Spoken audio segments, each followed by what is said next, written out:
Avec Patrice Rodin de la revue de presse culturelle. Oui, culturel. Hein? Et on va commencer avec le sourire de Marie-Hélène Fasquelle. Elle est prof de littérature américaine à Nantes.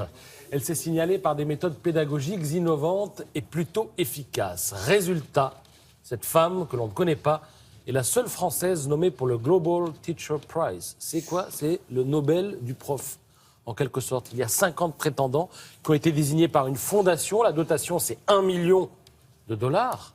Ah oui, Et vous avez son portrait dans la Croix ce matin. Elle fait partie de ces profs qui font 70 heures par semaine, bossent sans compter, pendant les vacances, aiment leur métier et le font bien. Elle organise régulièrement des concours de rédaction de nouvelles pour ses élèves. Et ça marche, ils participent, ils s'améliorent. Parfois, elle cherche des sponsors, mais les entreprises ne lui répondent pas toujours. Elle a même du mal à trouver des clés USB, par exemple, parce qu'elle travaille beaucoup avec Internet. Bon, qu'est-ce qu'on peut faire pour cette Donc, dame? je dis, si vous êtes chef d'entreprise, si vous pensez devoir quelque chose à l'école, et il se pourrait que ce soit le cas, eh bien, prenez contact avec le journal La Croix. Marie-Hélène Fasquelle, elle est prof à Nantes. Son portrait est formidable dans La Croix et elle fait un boulot formidable. Voilà. On va aller la rencontrer, on va lui parler, on va l'aider. On pourrait. Si on peut faire quelque chose. Voilà. Leïla Slimani maintenant. Ah oui. Je vous l'avais promis hier, elle fait la une du magazine Elle. Et alors, c'est la première fois qu'une femme écrivain fait la une du magazine. La première fois Sagan, Une non? femme écrivain. Sagan, non jamais Depuis Françoise François. Sagan. Bonjour Tristesse. J'imagine que c'était à cette occasion. Elle est prix Goncourt pour Chanson douce et elle accorde une très belle interview à elle et accessoirement à Olivia de Lamberterie. Où elle parle notamment de sa double culture française et marocaine. Et elle raconte donc que la grand-mère était alsacienne, elle a rencontré le grand-père pendant la Deuxième Guerre mondiale. Elle dit, il faut imaginer un spahi, donc c'est un cavalier, un spahi en Sarwell, Magnifique. qui traverse la Méditerranée pour Ouais. aller faire la guerre en France, en Alsace. Il faut imaginer la tête aussi du grand-père, grand bourgeois alsacien, bon vivant. Lorsqu'il voit débarquer cet Africain Ah oui, il dans est sa remonté vie après et dans la vie de le sa débarquement de en sa fille. Provence, il est Oui. remonté jusqu'en Alsace. Ah oui. Alors, il a été prisonnier, ensuite il s'est échappé, il est retourné voir la Dulcinée, etc.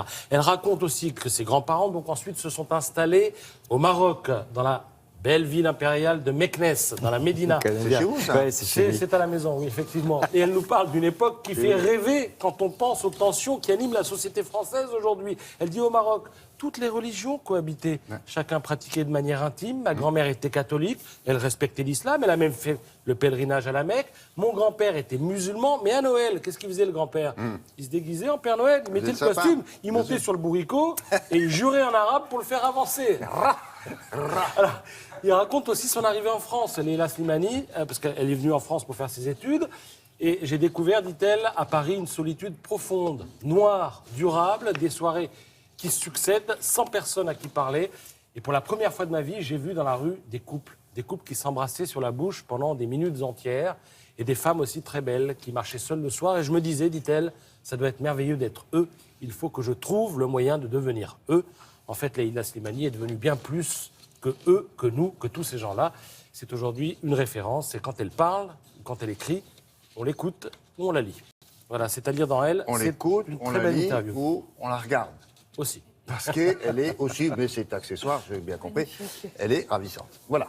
Un petit mot à propos d'Olivia de Lamberterie. Vendredi, elle a parlé du livre de l'année. Vous vous souvenez pas de ça? Vous étiez peut-être pas là. Elle a dit, voilà le livre que j'ai aimé cette année, j'arrête de lire maintenant. Bon, alors son livre, c'était New York Odyssey de Christopher Jansma. C'est un bouquin qui est publié chez un éditeur qui s'appelle Rue Fromentin. Alors c'était un livre qui était au fond du tréfonds du palmarès d'un célèbre vendeur de livres sur le net. Vous voyez ce que je veux dire? Voilà. Ouais. Et depuis qu'Olivier en a parlé, il est devenu premier.